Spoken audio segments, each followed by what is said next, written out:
horror. One game I've been absolutely obsessed with over this last week is an indie horror title named Labyrinth of the Demon King. Developed by J.R. Hoodapole, am I pronouncing that right? It's easily one of the most unique things I've played in 2025 so far, and the only real thing that sucks about it is that more people don't know it exists.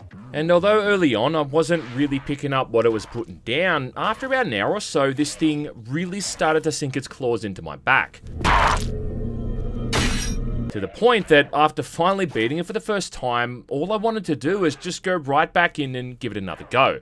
Well, seeing as there's not much else going on in video games at the moment, unless you're up to date with your CEO drama on Twitter, I thought it would be worth going through this thing in the hopes of bringing it to the attention of more people. So let's do that, shall we? But before we get too far into things, let me tell you about today's video sponsor, ExpressVPN. Now, I've been using ExpressVPN for over 5 years now, and there's a reason for that. Firstly, because they provide a really good service, and secondly, because there's no reason someone shouldn't have one of these things in this day and age. Especially if you value online privacy, data security, and content unblocking. But what is a VPN? Well, I'm so glad you asked. A VPN is short for a virtual private network, and what this thing does is reroute all of your data through a secure encrypted server. Because when you're out there on an unencrypted connection, that means that people can potentially gain access to all your sensitive information. When you're connected to ExpressVPN though, all of this data is protected, which means even your ISP can't see what you're up to. But it also comes in handy in other ways too, such as with streaming services like Netflix. Raiders of the Lost Ark, for instance, is probably one of the all-time best movies ever made, but for some reason isn't available in Australia. Change that location to somewhere in the UK though, when whoop, there it is. Or with little more than just the click of a button. All up, there's 105 different countries to choose from, and you'll get across the board really fast speeds as well, with it really being quick and painless to choose from any of them. And once you're up and running, it's about as easy as just clicking connect and you're good to go. And if you don't trust me, well, there's plenty of user reviews and other critic reviews from bigger tech sites like CNET. In fact, it's been consistently rated the highest VPN in the world, due to its fast speeds, 24/7 customer support, and the option to connect up to 8 devices. And like I said before, I've been using ExpressVPN now for over half a decade with no issue. So if you want to join the club and get 4 months for free, well, head on over to expressvpn.com/gman to get started. And yeah, once again, thanks to ExpressVPN for sponsoring this video. Right, so you probably noticed by now that the whole thing's set in Japan, which it is. The story is you're playing as a foot soldier whose master was ambushed and killed by a powerful demon king. Not to be confused with a semen demon, which is something your mum's frequently known as. Anyway, with your lord's entire army wiped out and you being the only one left, it's now up to you to go after this thing and get vengeance. Though that journey itself isn't going to entirely be straightforward, considering you seem to be stuck in some kind of literal hell, fighting all these horrific creatures as you search for answers. And right off the bat, I do want to say that I love it how you're not playing as some kind of samurai or shinobi or anything like that. You're really just a regular old foot soldier, a grunt. He's just a grunt. No offense. Not only because it is a nice change of pace, but it makes the journey feel a lot more dangerous, knowing you're not playing as this highly trained killing machine. You're just some dude who knows how to swing around sharp, pointy things. And it's the same reason why characters like James Sunderland and Harry Mason make the best horror game protagonists. Oh yeah, and speaking of, the whole thing does open up with a very Silent Hill 2 inspired descent, with the player even starting out in a forest surrounded by heavy fog.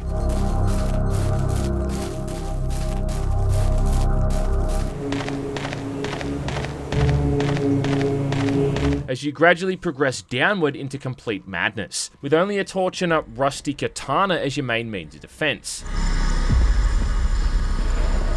You even end up meeting a mysterious woman in this open field area, similar to running into Angela in the cemetery. Excuse me, Who again all acts mysterious and aloof, finding herself trapped here as well for personal reasons. Soon after this though is when you'll get into the first proper part of the game, the so-called Tower of Repetition.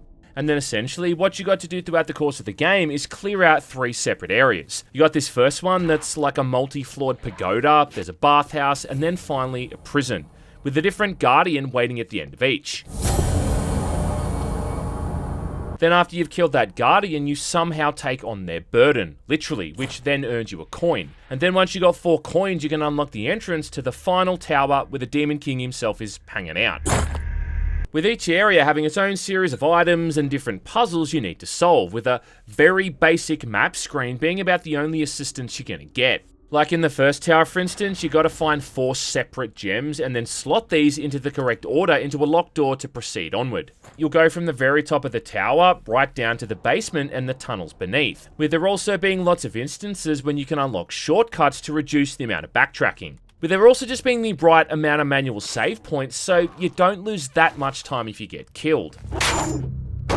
With the puzzles being confusing to the point that you end up wandering around just long enough for it to start to get annoying before the whole thing just eventually clicks. I did find that the towers seemed to get progressively easier though, or I don't know, maybe it was just the fact that I was getting the hang of things the more I played. Either way though, it is worth mentioning that this is a challenging and unforgiving game, and you can absolutely expect to be staring at that game over screen quite a bit as well, along with seeing the same looking corridors over and over as you try to figure out where the hell you're supposed to go next.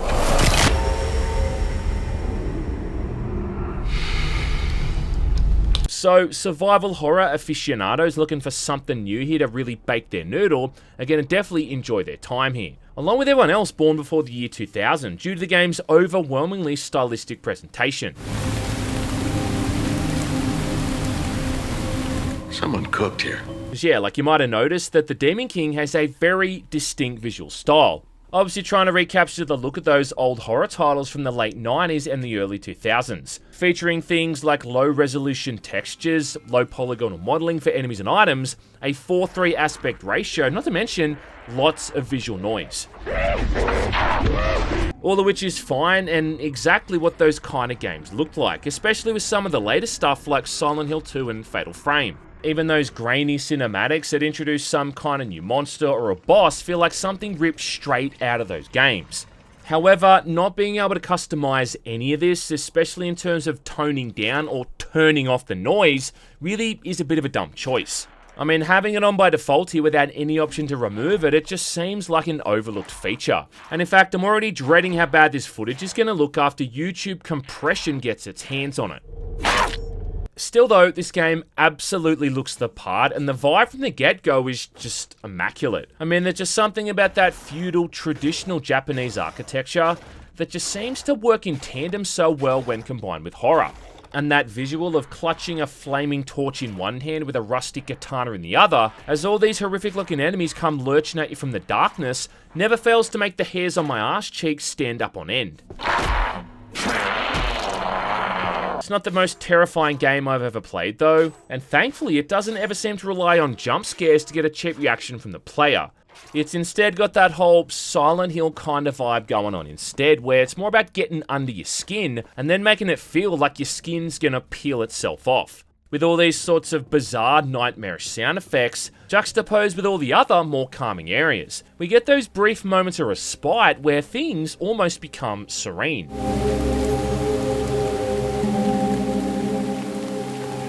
That was beautiful. And in fact, what also surprised me about this game was how much charm it actually has. Most of it coming from these side characters you meet along the way. So very early on, for instance, you run into a cat merchant in the first tower, and for some reason this guy's locked someone up in the pantry who soon turns out to be a blacksmith that can improve your weapons as long as you let him out. What the hell did you just say? Oh yeah, and as long as you hand over to him these things that look like cancerous prostates. What the fuck is that? Now after this guy gets out, he hangs around the basement for a bit, but once you've taken out that first Guardian, both he and the merchant end up relocating to a tea house in this sort of hub area. The merchant then not only selling you weapons and items, but even giving you some matcha tea on the house every time you're there, which refills both your health and stamina. With the blacksmith still offering up his services on the side. And they're both these adorable pint-sized little creatures that sound like the villagers out of Animal Crossing, totally juxtaposed with the incredibly hostile environment you're thrown into otherwise. There's that other mysterious woman you come across a couple of times too, who seems to be a permanent resident, as well as a priest who you save from getting eaten by a giant spider.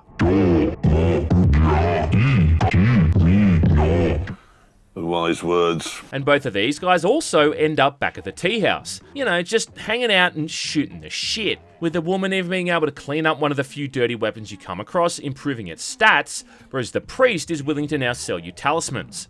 And it just helps to give this place a whole lot more depth, and prevent it from feeling like this empty journey, really establishing the world as this truly paranormal place that seems to exist between life and death. I also appreciate too how the game makes it easier to spot important items by having a sort of glistening visual effect around them so they can be spotted from a distance, which for a game that often looks more pixelated than Japanese pornography is a must.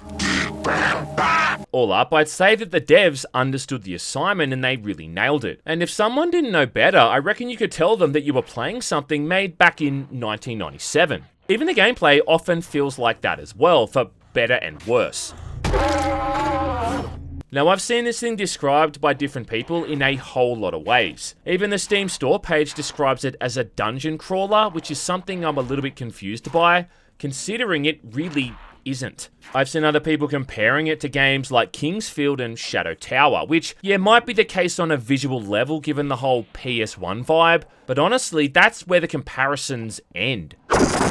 Simply because this isn't an RPG like those games were, and you're not leveling up or any of that kind of stuff either. What it feels like the most to me is Silent Hill but in feudal Japan, then combined with other elements from survival horror games like Resident Evil, along with the melee combat feeling almost verbatim at times to Condemned Criminal Origins. So this means you've got the foggy, grimy, and otherworldly environments to explore, with one of the final areas even being a prison, then combined with melee-focused combat that's all about parrying and counterattacking.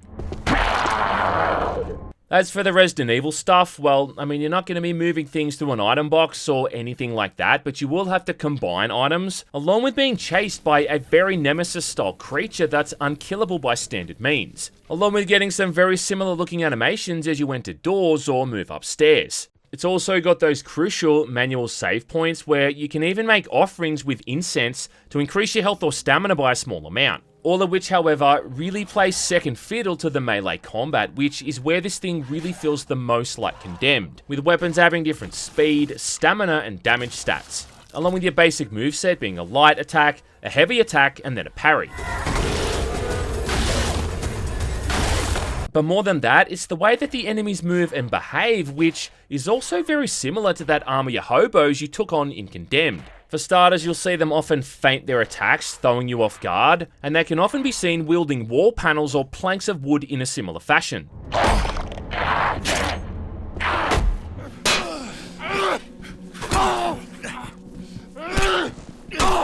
It's also common to see them fighting each other, which you almost want to instigate at times to help thin the numbers out.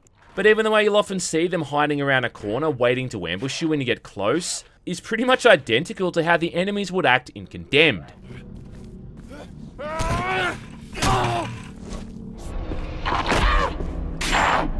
Again, it's like poetry, so if they rhyme. Even the player's kick move looks very similar to Ethan's, and has the same benefit of knocking enemies off balance, with the catch here being too that enemies can do this to you as well.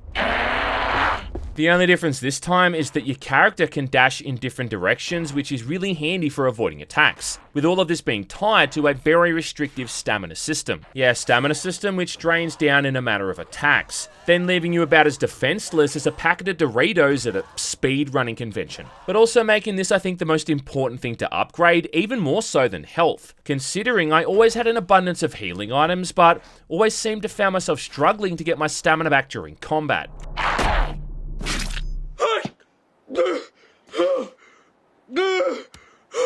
And off the back of that, I do like it too, how all of these healing items are traditional Japanese remedies. Like you got ginseng tea, for instance, matcha, and sake, along with eating mushrooms to regain your stamina. As for the weapons, well, there is a pretty cool roster of traditional things to use here as well. From katanas, hammers, a tanto, a couple of naginatas, and a kanabo, with there not really being a right or wrong weapon either, with it just kind of depending on your personal preference. The bigger weapons like the kanabo and the naginata do more damage and have a longer reach, but then obviously drain your stamina quicker than your mum drains my nuts on a Saturday night. Then on the other hand, the lighter weapons like the katanas and the tanto, they do less damage, but then use less stamina, also having longer combos, almost circumventing that lower damage by being able to stun lock enemies. But the main thing to consider is whether they do blunt or slash damage, and this is important because there's specific enemies who only take damage from certain methods, like these weird lizard looking things that only react to blunt damage, along with also needing a good kick in the chops to stay the fuck down for good. Same thing with the skeletons in the final prison area, who also can only be damaged by blunt weapons, which was doubly annoying during my first playthrough because when I first encountered these guys, I just spent all my upgrade points improving my katana. And if Golden Axe and now this game has truly taught me anything, it's that skeletons make for the most annoying fucking enemies in video games. It's true. Even the sound effects these things make here is torture enough.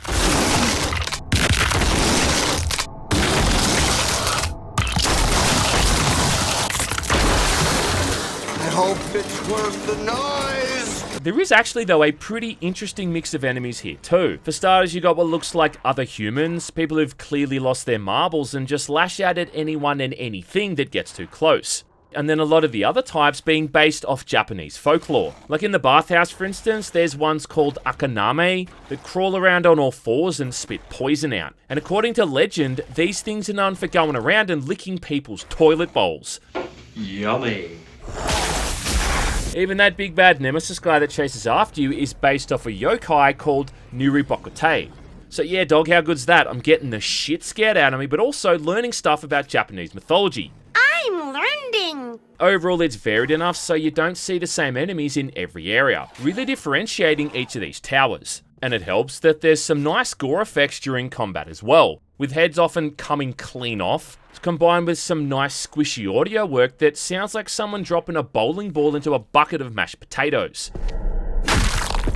I did find that the hit detection for some of these enemies does seem a bit iffy, especially against these smaller guys, these angry little hooded midgets that come at you with a kitchen knife. And don't even get me started on these little slug things.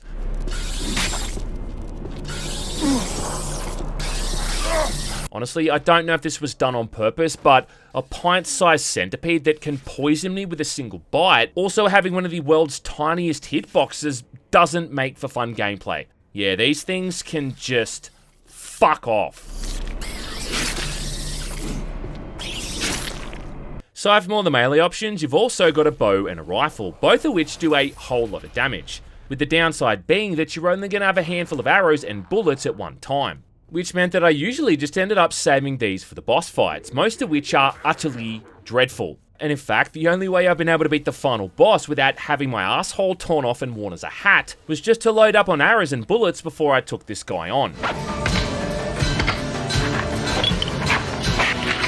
Finally, you've got the talismans, which are kind of like spells, either being offensive or defensive with limited uses. Like you got one, for instance, which knocks enemies backwards, giving you a bit of breathing room. There's another one which heals all your wounds, and then another one that's almost essential against some of these unkillable enemies, banishing them from the area for a short period of time. So overall, I'd say that combat is acceptable, just without being amazing. The way in which the whole thing does kind of shit the bed though is with this mechanic of enemies being able to respawn, which might not sound like a huge deal and does at least prevent the areas from becoming quickly empty, not to mention that there's also a lore reason why this is happening. But either way, this absolutely needs to be fine-tuned or tweaked or something, because having half a dozen enemies respawn every time you re-enter an area quickly becomes a problem, simply because it becomes a real pain in the piss hole when you're running around trying to solve puzzles. And you'll see this at its worst during the bathhouse area, where throughout all of this as you're figuring stuff out, you're going to be frequently going back and forth between a few key areas, redirecting the flow of water as you look for crucial items. And every single time you come back into this central area, there's always going to be at least 2 or 3 enemies that have respawned back in. Every single time. And it's not like you're getting anything for fighting these guys either. You're not leveling up or getting XP or anything like that. Sometimes they might drop an item like extra money or maybe like a healing item, but 90% of the time they're just this annoying hindrance and a complete time suck that slows your progress down. It'd at least make sense if this happened when you were killed, because in Demon King, when you die, you're not actually dying per se. Instead, what happens is you revive at the last shrine you saved at, with your progress carrying over. With, yeah, again, there being lore reasons as to why this is happening. So my point is that should you die, then at least it makes sense for the enemies to come back. Kinda like a punishment system for you having been killed. You know, kinda like how the Souls games handle it.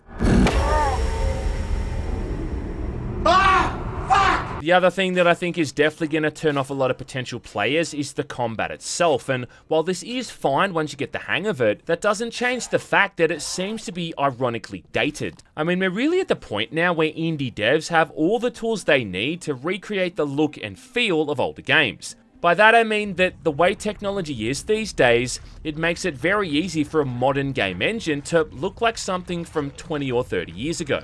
But then what also kind of baffles me on top of that is that developers still choose to emulate the dated gameplay aspects as well, instead of using all this new technology to improve upon it. I mean, look, like as much as I love Silent Hill 1, for instance, for being this classic survival horror title, I don't really look back on this thing fondly in regards to the controls and the combat, and I doubt anyone does. We remember games like that for the insane roller coaster ride of emotions that they took us on, some of the highs and then the very many lows. Personally for me, I always think back to going through all the nightmare sections, playing the game by myself at 1 AM in the morning in a pitch black house as everyone else was asleep. And I sure as shit don't look back and reminisce on how smooth and timeless the shooting and the melee was. Indie devs these days are in that super cool position where if they're creative enough, which these devs clearly are, they can recapture the visual essence of what made those older games so great, but then also have a point of reference for what they can improve upon. Only that isn't what's happened here, man, and Demon King is just another in a long line of throwback titles where the controls and combat are kinda dated on purpose, as if it's some kind of ironic homage. In this case, a throwback to janky PS1 era horror. And honestly, at the end of the day, it doesn't bother me and I found the combat perfectly serviceable, but a part of me also can't help but wonder how this thing could have been if it was just slightly more modernized. But then again, like the fact it seems to be so set in its ways, I guess is part of what I love so much about it. At the end of the day, I really hope the developers keep working on this thing. If not just to add in extra content, also just to add in some more basic quality of life features. For starters, there's no hotkeys for any of the weapons, and to equip one, you have to pause the game and go through the inventory to try to find it. And while this might again be done on purpose for stylistic reasons, a simple weapon wheel, or just the option to bind some of your favorite weapons to the keypad would be awesome. They just released a patch the other day that makes it so the lantern, which replaces the torch, can be bound to a key, removing the need to manually activate this thing all the time. So obviously the devs are paying attention and taking feedback seriously, which I hope they do and keep adding more stuff in. Because I think it absolutely needs some kind of new game plus mode added in as well, along with higher difficulty options. And while my first playthrough was definitely challenging and all that, the second run was a piece of piss. I said a piece of piss. And adding in some kind of super crushing mode where you can't save or there's more difficult variations of enemies would really add in some cool new layers to the whole experience. Not to mention, how about just adding in some hidden items or unlockables that you only get from beating the game under certain parameters? That's a good idea. A lot of those old horror games really thrived on their replayability factors through unlocking things like chainsaws, miniguns, or rocket launchers. And considering you can pretty much get every single achievement here in a single playthrough, it's definitely lacking in that extra content. At the end of the day, I don't think this is a simple yes or no recommendation, but I will say that if you've got the patience to sit through a grungy looking, deliberately archaic melee slogfest with a suitably dreary and foreboding atmosphere, then fuck yes, pick this thing up. However, if all you heard was that it was set in Japan and has parrying mechanics, and have just finished playing Black Myth Wukong or the Elden Ring DLC and are expecting more of the same, well then, yeah, maybe don't get your hopes up. Either way though, the devs here have definitely accomplished something incredible with the Labyrinth of the Demon King, and it's not going to be leaving my mind anytime soon. And I guess the only question I have now is, when's the sequel coming out, bro?